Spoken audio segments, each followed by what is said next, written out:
And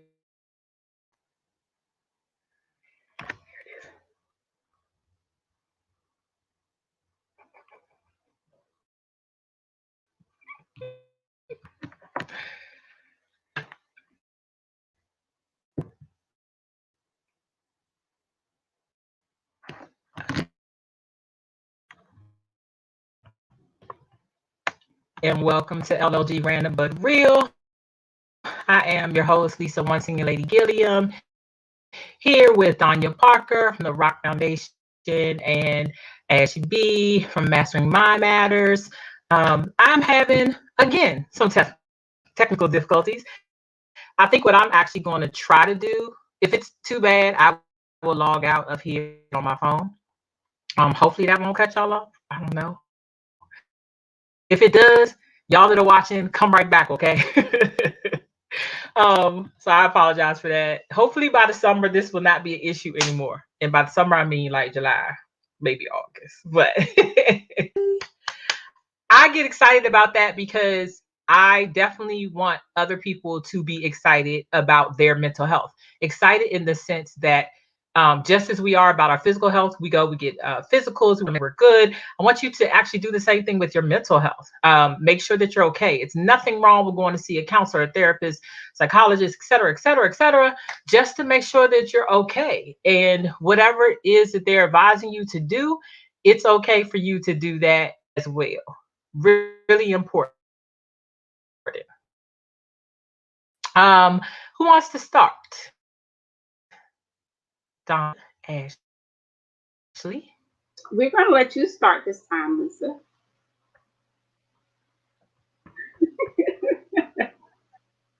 She don't have a smile on her face. No, it might be a delay reaction. Well, I'm really excited. May is Mental Health Awareness Month, so we out here in these mental health streets, breaking stigma and trying to get the word out to people about what they need to do in order to take care of themselves. Not just physically, not just spiritually, just not just financially or all the other leaves, but mentally, emotionally. And so I am trying to be prepared for my breakthrough room chat last week, discovered that Mental Health Awareness Month has been around for 70 plus years. I did not know it was started in 1949. I thought that was really cool. But also sad that like it's not something that's more well known than what it is. I mean, you got like February for Black History Month.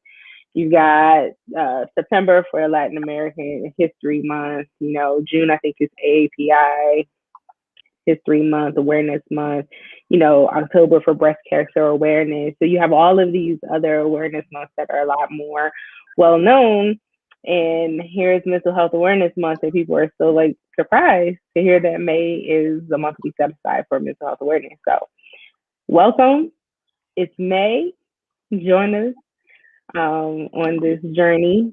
And I don't know if I was supposed to say anything else, Lisa. It's whatever you want to say. Yeah, Danya, why don't you give your little introduction too then? Since hello everyone. My name is Dhyana Parker. I'm the founder of the Rock for Life Foundation. And back to what Ashley was saying, May is Mental Awareness Month, but we need to do this all year round. It's okay, and I'm learning myself to be vulnerable. It's okay to take that mask off, and we really need to focus and drop the stigma. Absolutely. So, what we always like to let you all know is that these are our own, even though we've all been trained in some capacity at some point over however many years combined we have. A lot of years combined. These are our opinions, and so we do want you all to be aware that if you need assistance in finding a therapist, welcome to reach us, and we'll refer you to some if necessary. if you don't have like insurance or anybody else that can help you, through that process, we definitely want to do that. But just know that these are our comments, our opinions, and we're basing it on the information, the experience that we've had over the years. Okay. So there are so many different types of health diagnosis. Is there one you all that is, I guess, more pressing, but just kind of speaks to you? That's not what I'm saying, but just PTSD, anxiety, also something I've experienced. Those,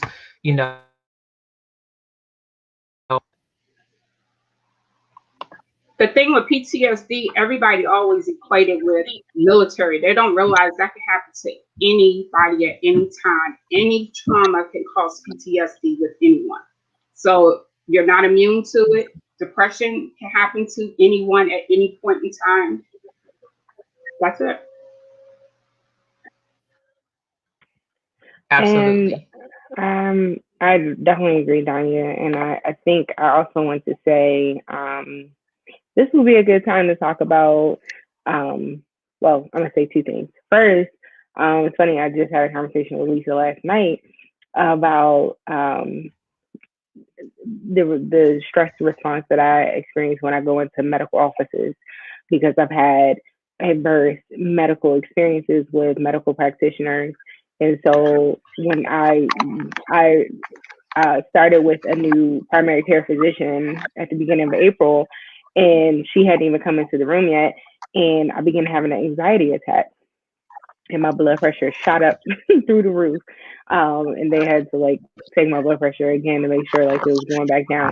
It was really, really scary experience, but it's something that in the last 2 years, because of some of the things that I went through in 2019, and unfortunately for some of the negative experiences that I've had with doctors, with medical professionals, every time I know I have to go to the doctor, my anxiety is through the roof. And so that's something that I've been kind of talking through with my therapist as well. So yes, I do agree. But also want to segue into, you can experience the symptoms, signs and symptoms of an actual mental illness or mental disorder, and not actually have the clinical diagnosis, right? And so I have not been officially diagnosed with PTSD because there has to be a certain amount of symptoms. It has to be over a certain amount of time. There has to be a certain impact it's having on me. But I can attest to that there are some symptoms that I experience when I go into certain environments, because it's based on or based in a specific trauma that I experienced in that environment. And so with that, I want to say for Mental Health Awareness Month that I want for us to, in our quest to get further awareness out, that we need to be careful using actual mental disorders, mental illnesses in casual talk to describe something that's happening, or describe somebody, oh, she's so OCD. Oh my goodness, I'm so bipolar. I can't make up my mind. These are actual health diagnoses, right? You wouldn't say, oh my goodness, I have cancer if you don't have it, right? You wouldn't say, oh my goodness. Well, some people be like, oh man, I almost had a heart attack. But I wouldn't be like, girl, that thing's so sweet. It just gave me diabetes. Generally speaking, you don't hear it as much. Now, some people do joke around about that, but we want to bring about, with awareness, we want to bring about a sensitivity so that we don't end up stigmatizing people who may be dealing with these particular ailments. So like when I was sharing with Lisa last night about my experiences, I was very careful not to say, oh, I have PTSD when I go into the doctor's office. I have not been diagnosed with that. right? So I have to be careful with my language. And even like, I wouldn't say I have PTSD, I'm living with, right? So you detach your personhood from a diagnosis, right? I'm living with depression, I'm living with anxiety, right? Because you're not the diagnosis, even if you have it. So just wanted to kind of bring those two. I know I said 3 or 4 things, even though I said two, but I'm actually going to be talking about that next Monday, how our language matters. And so we need to take all of these things into consideration. And I think Mental Health Awareness Month is a great time to do that. I think that that's I was telling Ashley, I learned from her. I'm older, but older. And so when I went to school, it was the 90s. And so, it's been a minute since I received my master's, and a lot of things have changed over the years. So when I slip up and I say something, it's because it's it in me. It's just the way that I've spoken for such a long time. I have actually been diagnosed with the things that I said. So those aren't, I'm just making them up. Those are real diagnoses for me. Good, bad, different.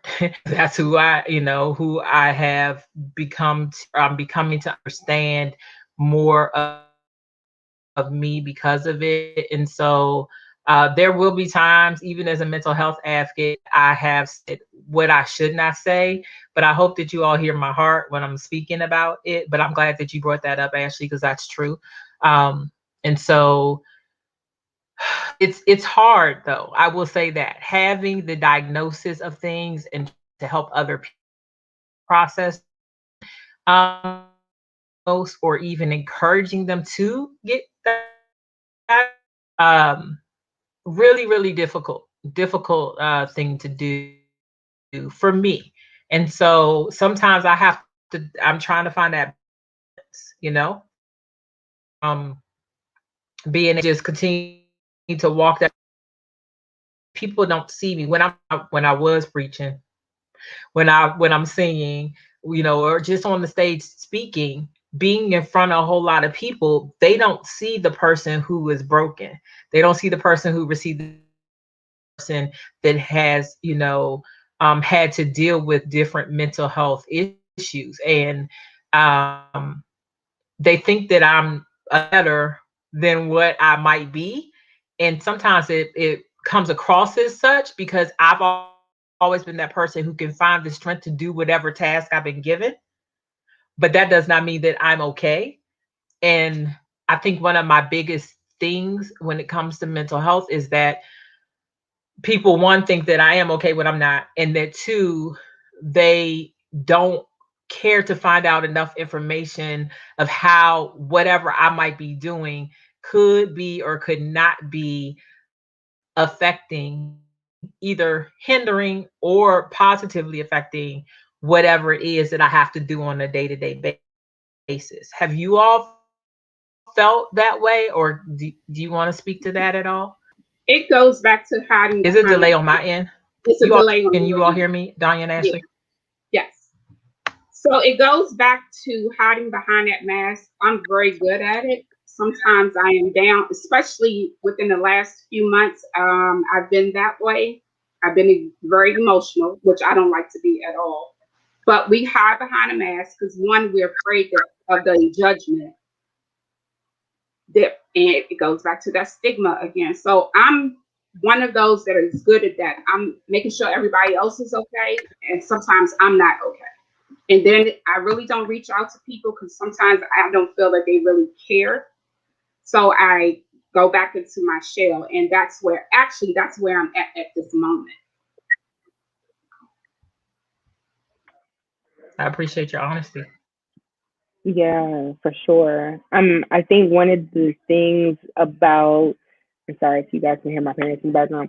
I think one of the things about helpers, right? Those who are generally in the helping profession, counselors, advocates, teachers, preachers, nurses, doctors, like those who are in what they call the helping professions. What tends to happen to a lot of us is because we're so people oriented, in what we do, in our purpose, in our professions, it is very hard for us to turn off that and truly be able to say, okay, like I can't be available. I have to tap out. I have to, like I can't answer another email. I can't answer another text message.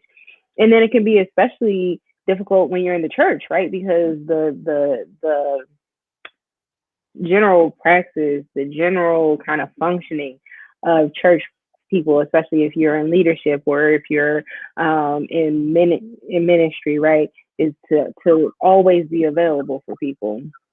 And so it can be very hard to turn that part off and to be able to say, like, no, I really need to establish appropriate boundaries. I'm running on empty. I don't have anything else to give. And so what ends up usually happening is because we can't turn that off, it manifests in our body physically, right? And so like some of the things that I'm going through right now is because my body is tired of carrying all of these things physically. And so now those things are just manifesting themselves as ailments, right?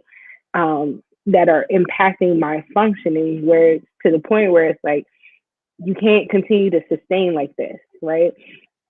It's amazing how well our bodies, like God created our bodies to be able to adapt and operate within survival mode, right? But the body in a sustained survival mode is too much. The body will eventually start to give out. And so it can be very hard. I hear you, Danya. I hear you, Lisa. It can be so very hard to be able to step back and say, I can't be available right now, or I can't be available in these days, or, like, I know you need me, but I need me more. And then you're always concerned about how people are going to take it, because generally, especially if they know, like you said, you're a ministry, you're a counselor, Danya, you're an advocate, you're doing things for mental health, so you endeavor to be there for people, you endeavor to do this, you endeavor to do that. You're concerned about, like, if I say I can't be there today, or if I can't, I need to just check out or whatever, I'm concerned. What if something happens to that person and they came to me and said, oh, and I said, I can't deal with it, or whatever the case may be. There are a lot of considerations, but I think for that, we tend to be a bit more in our heads about it, right, than it is. Now, some people are going to react. People are going to react the way they're going to react. And, one of the things that I'm dealing with as a recovering control freak is that I cannot control other people's actions. Just can't, right? So, I can only do what's within my realm of control, and I also cannot overcommit. I cannot do that, because if I say I want to be around a little bit longer, I want to see some things manifested, the things that I believe that God has promised, the things that I believe that God, is going to do in my life, then I have a responsibility in that too. And it's not like, I don't believe the part of abundant life is for me to consistently physically wear my body down to the point where I can't function. I think some people don't realize being an advocate. Very true. So I know both of y'all are y'all have y'all degrees in counseling. But me being an advocate, people don't realize that sometimes talking about how I got here is a trigger. And then I'm also the type of person that's easy to tell other people self-care, but I'm not paying attention to it myself and doing what. But I'm learning how to set boundaries. I'm learning how to say no and stay my behind in the house. But it's hard. And like I tell, sometimes telling my story or even talking about my brother is actually a trigger. No, that's real. One of the things about testimonies is that, depending on what's happening in our lives currently, like it can be a healing thing, or like you said, it can be a trigger. It can be something that causes you to kind of step back into that moment. And so I think those moments remind us of the work that we constantly have to do in order to stay, in a place that's good for ourselves. You have a moment, if something triggers you that day, okay, what do I need to do to make sure that I'm okay? Because this trigger is trying to tell me something. I could tell a story a million times, a million and one time. If it triggers me, then there's something else that's going on that needs my attention. And isn't the body wonderful that it just likes to remind us, like, hey girl, you need to tune this up a little bit?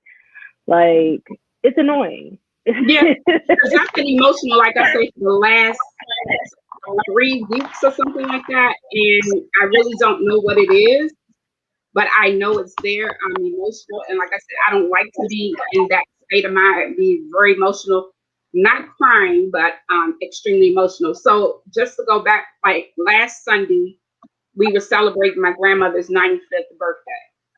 She's the oldest of 9. And then Sunday that just passed, my uncle passes away, which is her brother.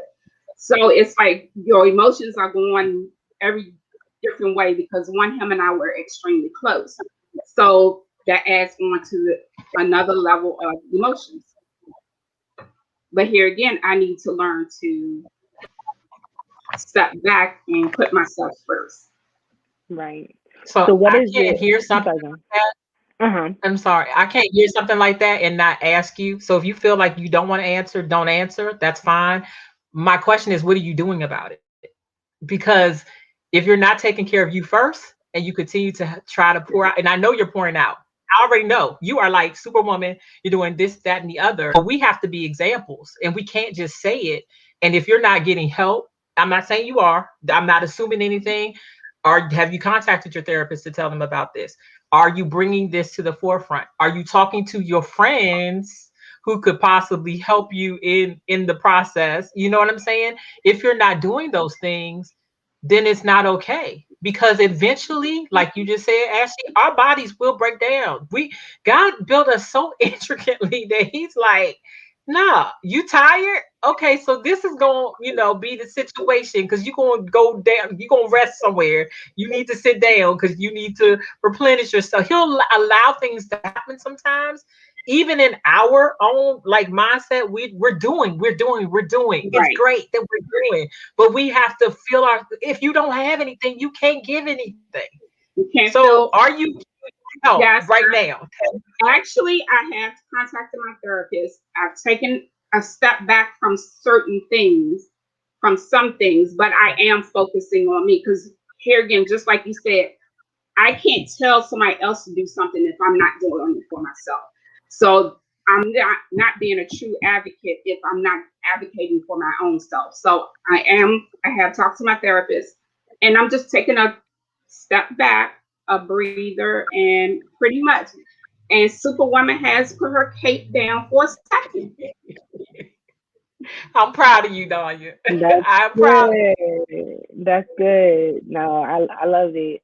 One of my favorite things to read about Jesus is that every now and then, like in the parables, they'll say Jesus decided to step away. He went on over to the other side of the shore.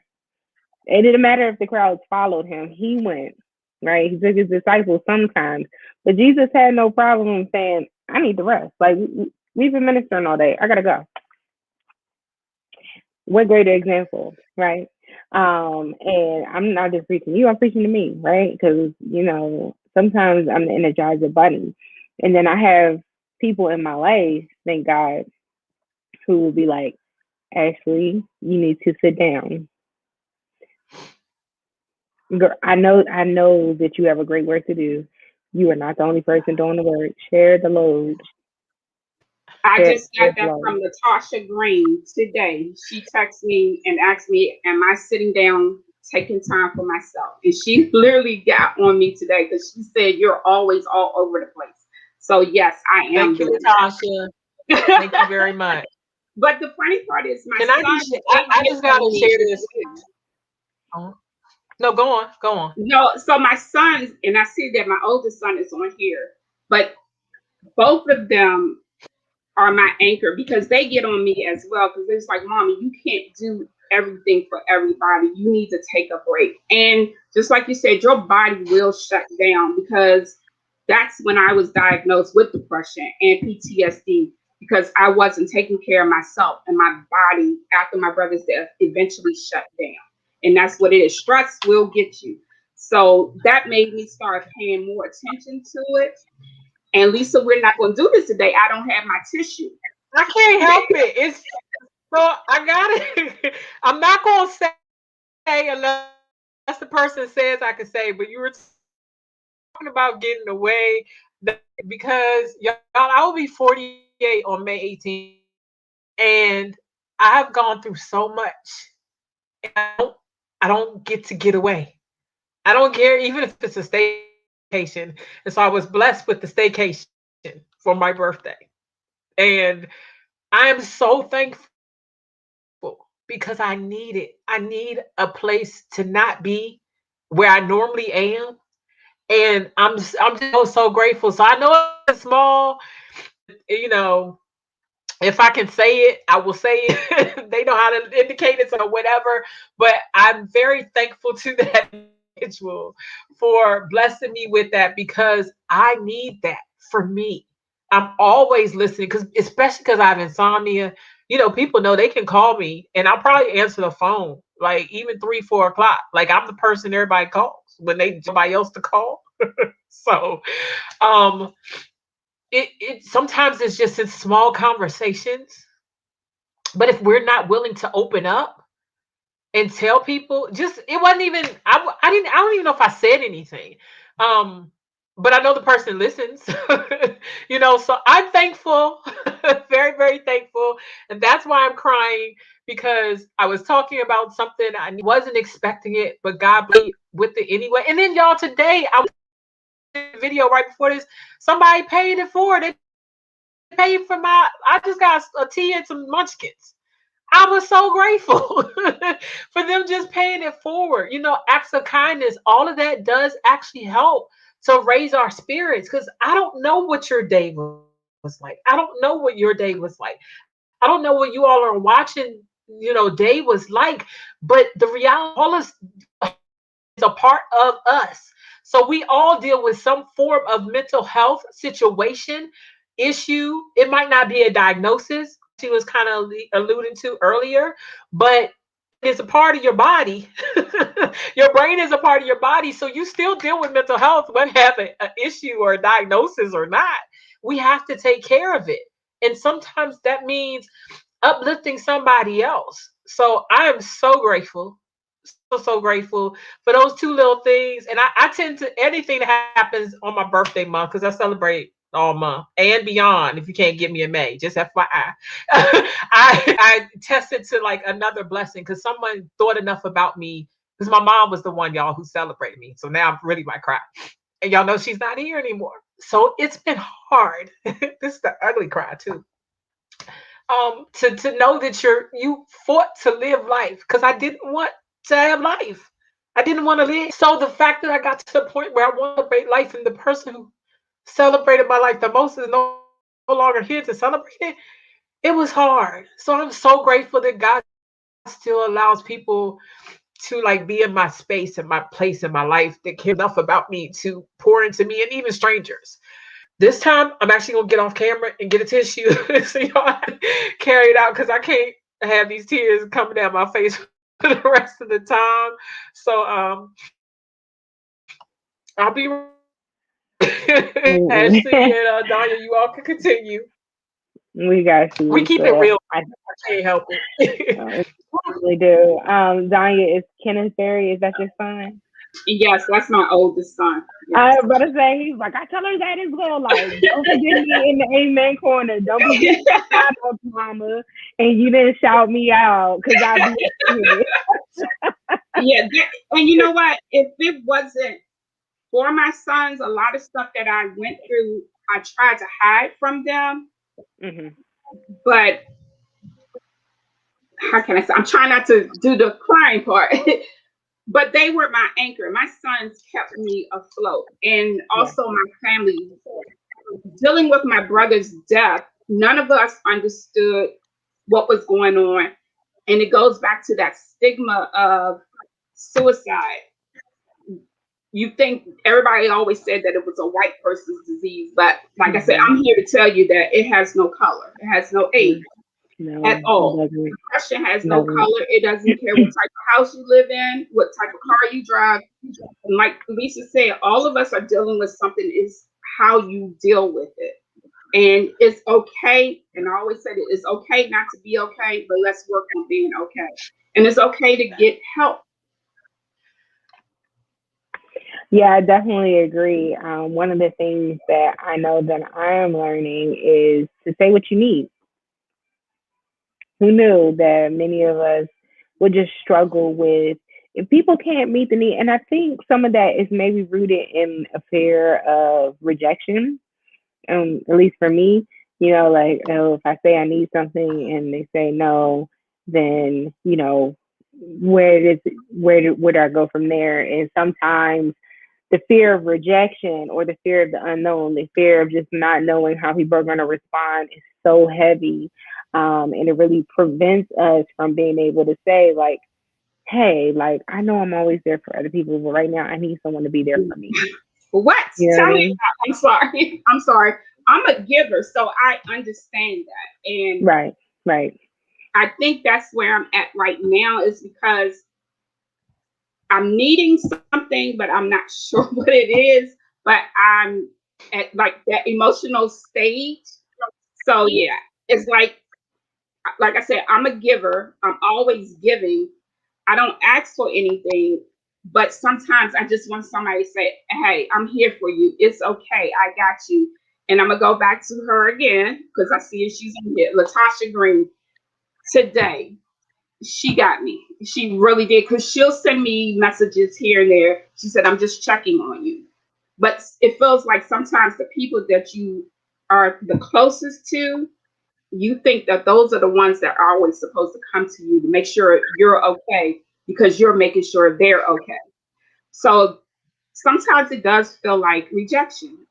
So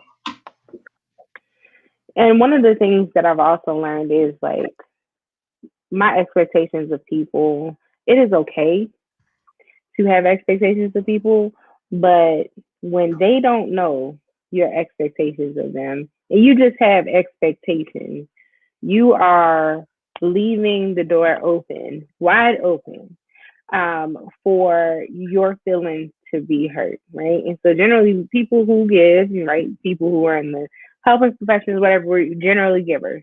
We operate as such to give until there's nothing else to give. And what happens is we don't say what we need because we expect for people to operate like we do, to see a need and then jump in. Everyone isn't gifted or graced to operate like that. Everyone doesn't, and it's not that people are being mean or obtuse, but everyone isn't graced to operate like that. And that's something that I'm still learning, because like even growing up, like I was always told that I was sensitive, right? And I was like, it didn't take much to get actually cry. I'm a lot better now. But I was very sensitive growing up, and I kept, people just say, oh, you just gotta get you some thick skin. It wasn't until I was in college, one of my campus pastors was like, Ashley, like God gave you this sensitive nature for a reason. You have to realize how to use it. Like, because if you don't use it in the correct way, it's not going to be a gift. It's going to be a burden. And so, even with that, understanding that a lot of times, like, we're graced to be this way, but we also have to understand that everyone around us may not be graced in the same way. And so sometimes we're expecting people to be able to discern in the ways that we discern, and it doesn't happen, and we get our feelings hurt, and then that we use that as another excuse not to say anything, like, oh, people don't care. No, sometimes people need to not have to be mind readers. Sometimes people can look at you and say, oh man, you look tired, are you okay? And sometimes we wear it well, right? We just plow through. People see you moving like the Energizer Bunny. There's nothing to let them know that something's going on with you. You got to say what you need. And I have a male friend, when you just said reading the minds, he has gotten on me about that because, one, like if we're texting each other, he's saying, I can't read your mind through a text message. You have to speak up. So it goes back to closed mouths don't get fed. So you have to speak up your need. I'm learning, and also I'm learning, just like you said, not to expect so much from so many people because you're going to end up letting yourself down. And it can hurt. I'm a little sensitive too, but then when I shut down, I really shut you out. So yes, I'm good at that. But bye. Exactly. You know how to just set it aside. I'll love you, but I'll love you from a distance, and that's pretty much it. Period. But can I just say that I think that's what we have to work through. The amputeeism is not okay. We're not supposed to cut people off. I believe that God was a God of He gave us 50,000 chances. And I'm not a little bit sensitive. I'm a lot sensitive. Y'all just saw I had a whole breakdown during the cry all the time, and I don't care. You want to think? I do want to say though, to both said, one, you're right. We're not mind readers. It is our responsibility to tell another person. It would be nice if people were empathetic like Jesus was and met us where we are, but a lot of people honestly aren't. And so no one, like you said in the beginning, no one's responsible for me but me. And if I do what I need, that's my fault. We have to own that. Now, feelings about how you say you're my friend, you say you're my family, you treat me X, Y, and Z, it is in a sense, you can feel the rejection, but it's not, see, the truth is it's not rejection unless you put it out there and then the person did things that you were expecting them not to do. So it's really our mindset about whatever is happening, because I feel that way. I feel rejected about from a lot of people and abandoned too. But I realize that that's not their stuff. That is the way that I feel about what it is that you're doing to me. And if I don't check it, and by checking it, I mean literally processing through it, then that can cause me to have even more mental health issues about the situation than it is for me to just go to you and say, hey, when you said X, Y, and Z, what did you mean by this? Or how would, what do you say? It's, which frustrates me that so many people don't like to communicate, literally. I can't stand an important text message. Phone and call me if you can't see me in person, because the text is going to really convey what it is that you're trying to say. But we've gotten so used to being lazy just in this society, it's caused more problems than it has helped. At my job, I'm also the restorative site coordinator. And if you all know about restorative justice and restorative practices, restorative approaches, it's really harm, found relationships. I'm learning because I grew up in a punitive school environment. I don't know if y'all remember, they were like right on the board 100 times, I will sit in my seat, or I will not joke. Literally, they did that when I was a kid in school. And I probably did when I was first teaching. You know what I'm saying? And so I'm learning now that the way I, teach the students about making sure they have boundaries and advocating for themselves, it's also to help their mental health and their own esteem. Because if my esteem is good, then chances are my mental health is going to be in a good place too. But it takes practice.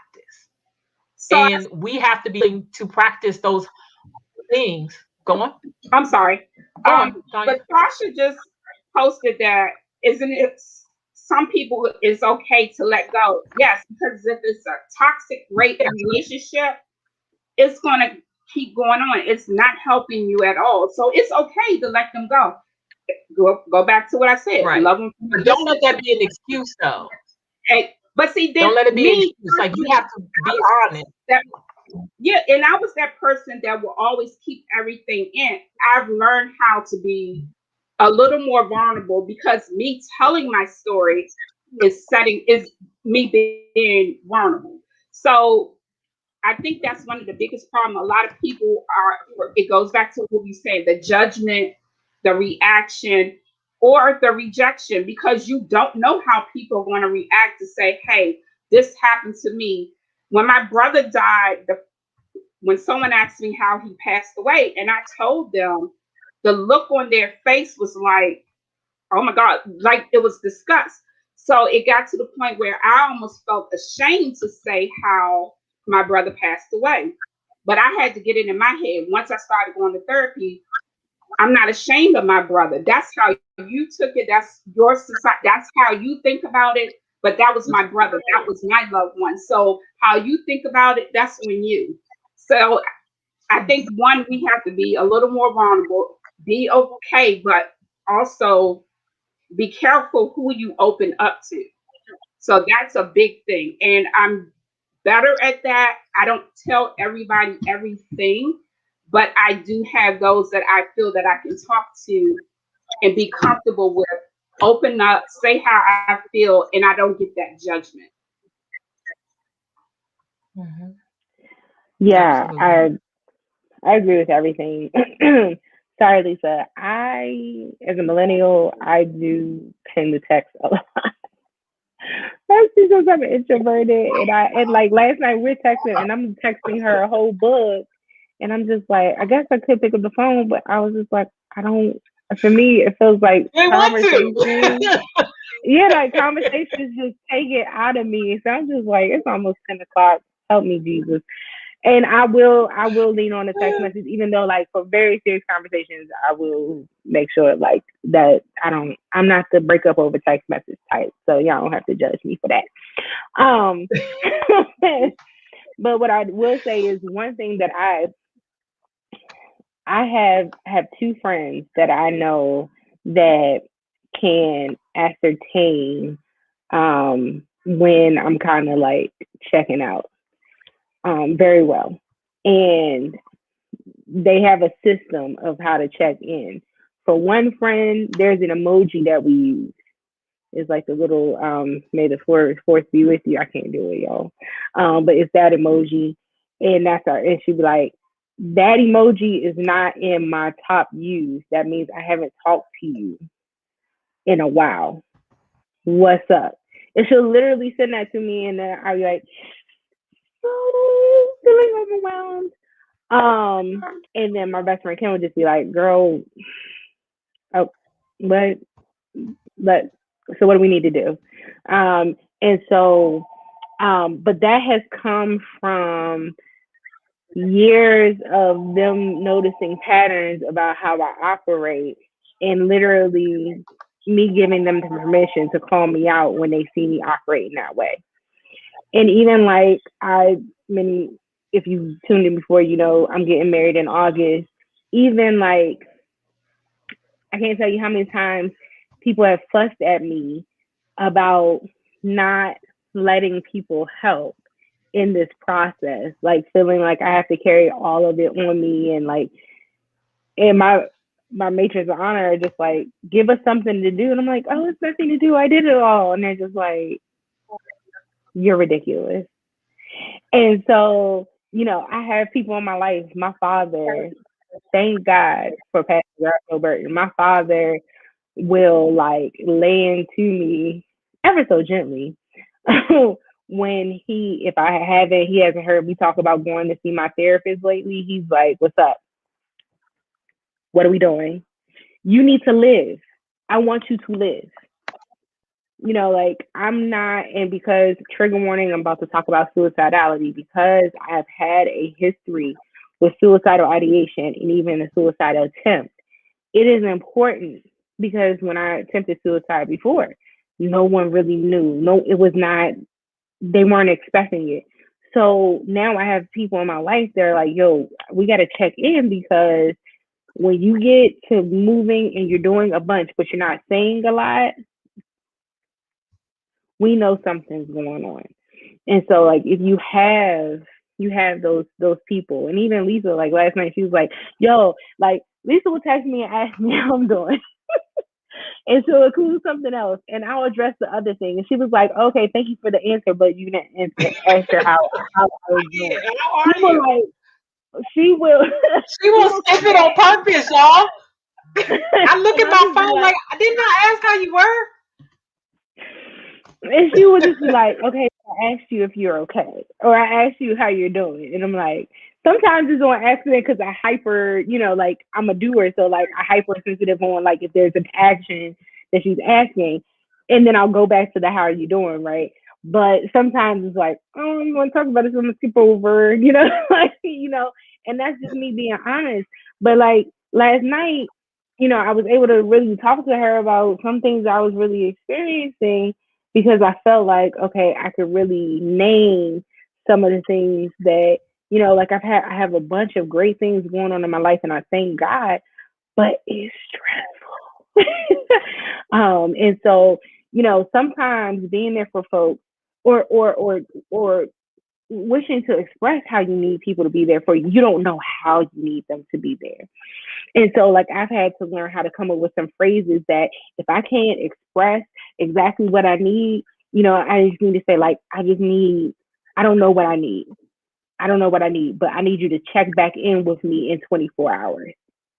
If you don't hear from me in a certain amount of time, just check back in with me. Maybe by then I will have identified exactly what I need, to buy myself more time. Last thing I'm gonna say, I was listening to a podcast a couple of years ago, and a mental health advocate was on. I can't remember which podcast. I'm sorry. And the young lady said that her and her friends have a 48-hour rule. You have a moment, like, okay, you down? Cool. I'm gonna check back in with you at 48 hours. You need to shower. You need to get up. Like we're gonna let you have your moment. We're gonna let you, process how you need to process. But within 48 hours, and it's not, you don't want to be overbearing, right? Because I've had people feel like if they just jump down my throat, that'll get me up. No.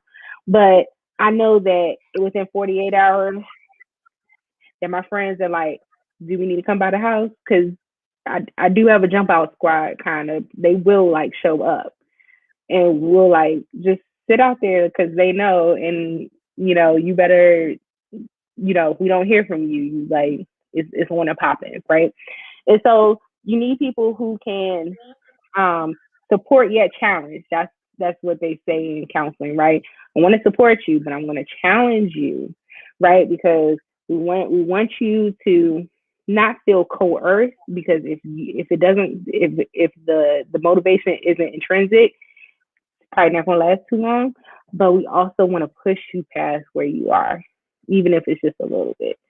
So I want to say something about the therapist part.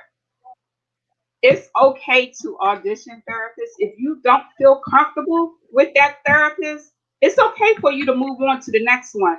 My last therapist, I think she owes me some money because I could feel that she was going through something and I had referred her to someone else to her. They said the exact same thing. But even if you've been going to a therapist for so long, sometimes you might outgrow that therapist as well if you don't feel that you're getting anything from it. So it's okay. You don't have to stick with the first one. If you're not feeling it, just go on to the next one. We have resources that can help you find different therapists.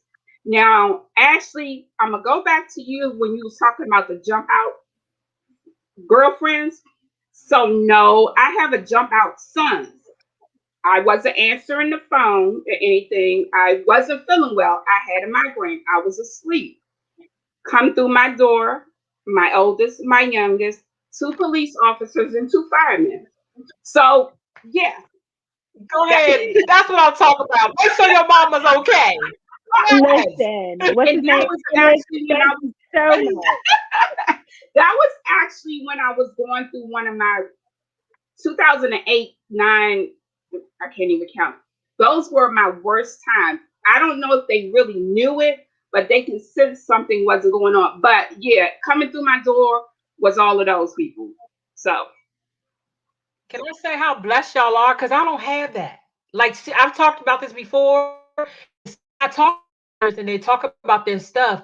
Like, for real, I could get mad because y'all got people in your life who will check on you and you don't even use them. I don't even got that. And I wish I did. So be thankful for what you have, first of all.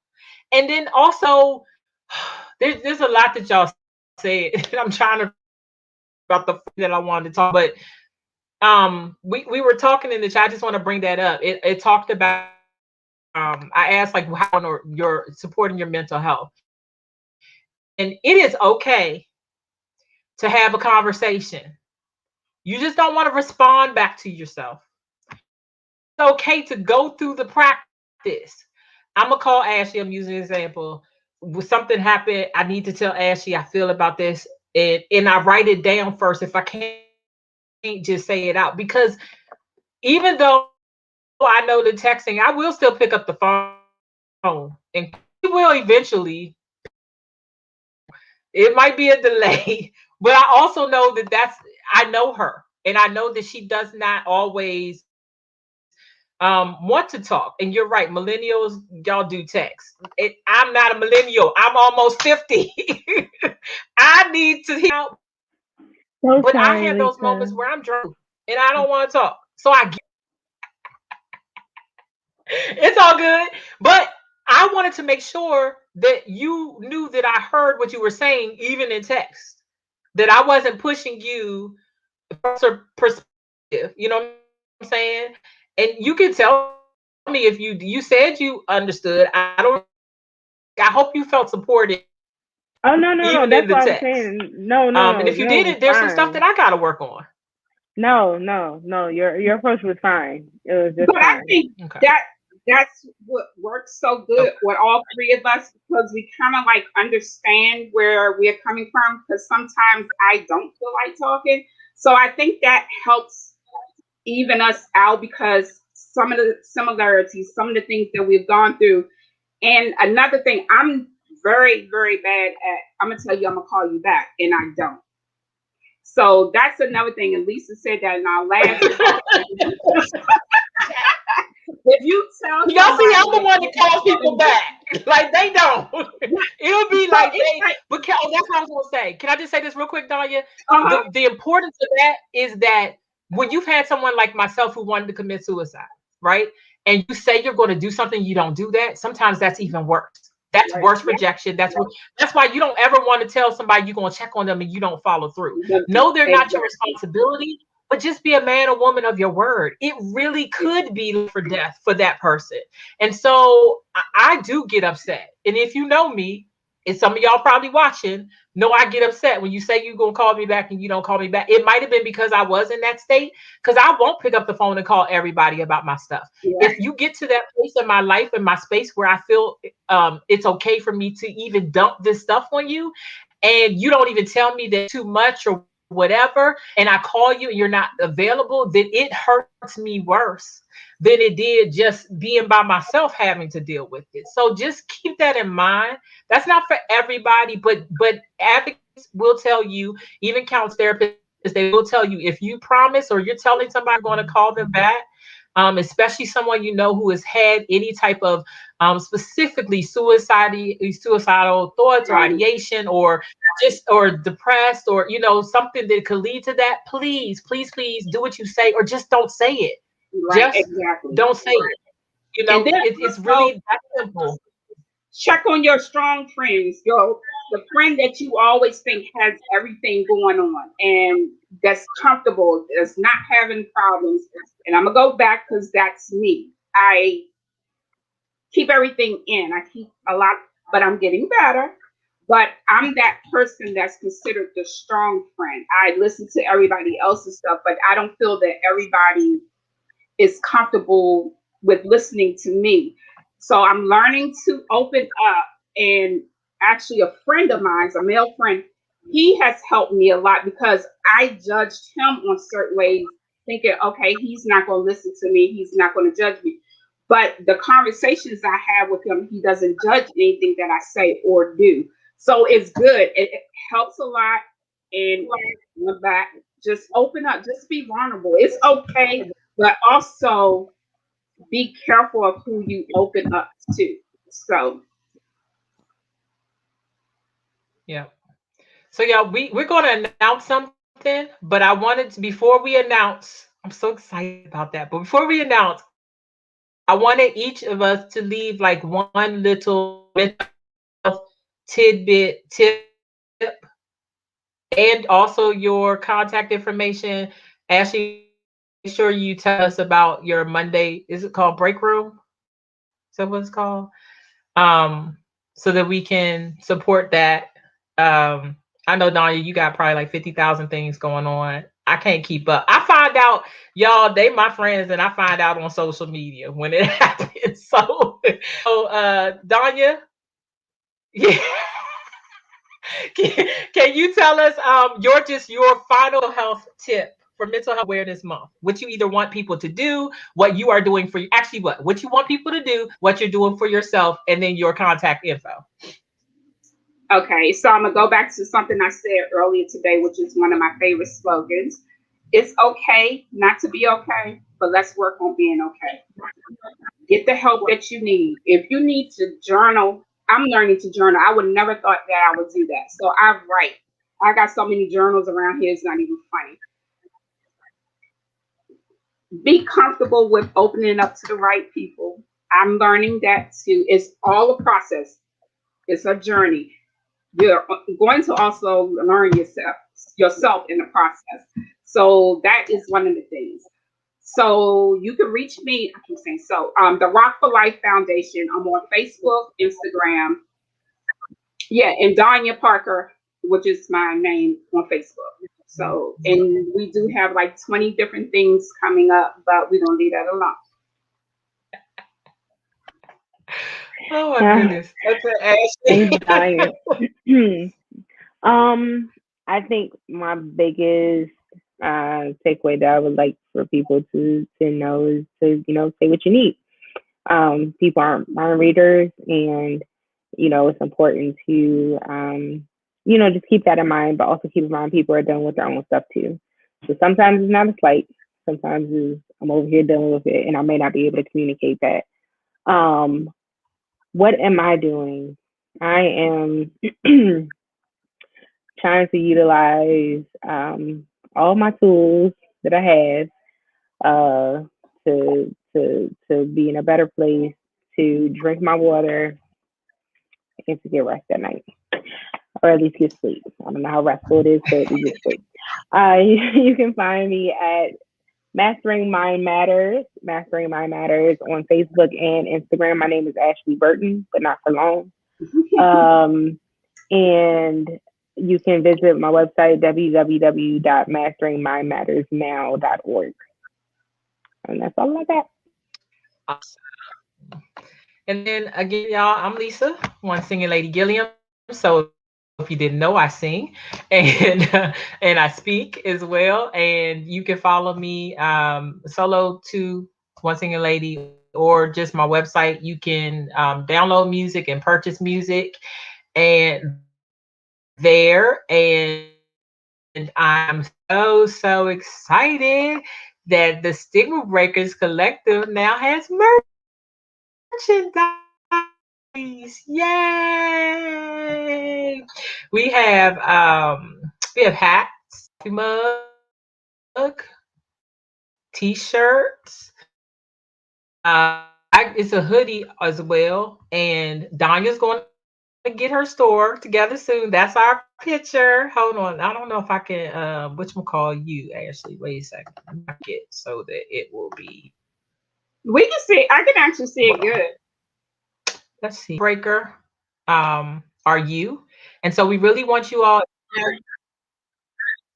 Yeah, I'm a Stigma Breaker. I just changed the camera. Are you? And so if you are a Stigma Breaker, if you believe in stigmas, that's the whole purpose that we do this, to break stigmas. Please support us. It's actually on all of our websites. You just heard them all.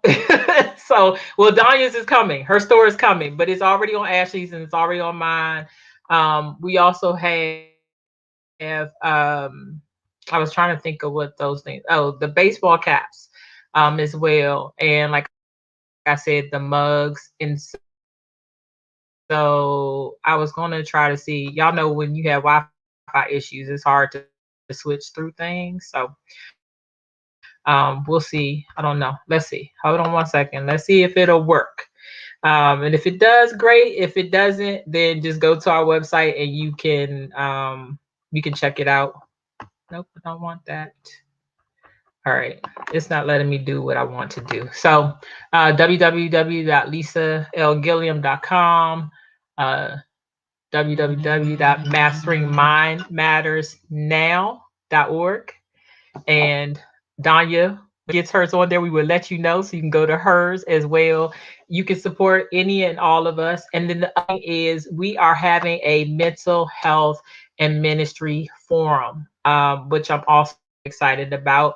And it's Eventbrite. It's where you register. It is free to register. We just ask that you do that so that we know how many people are attending.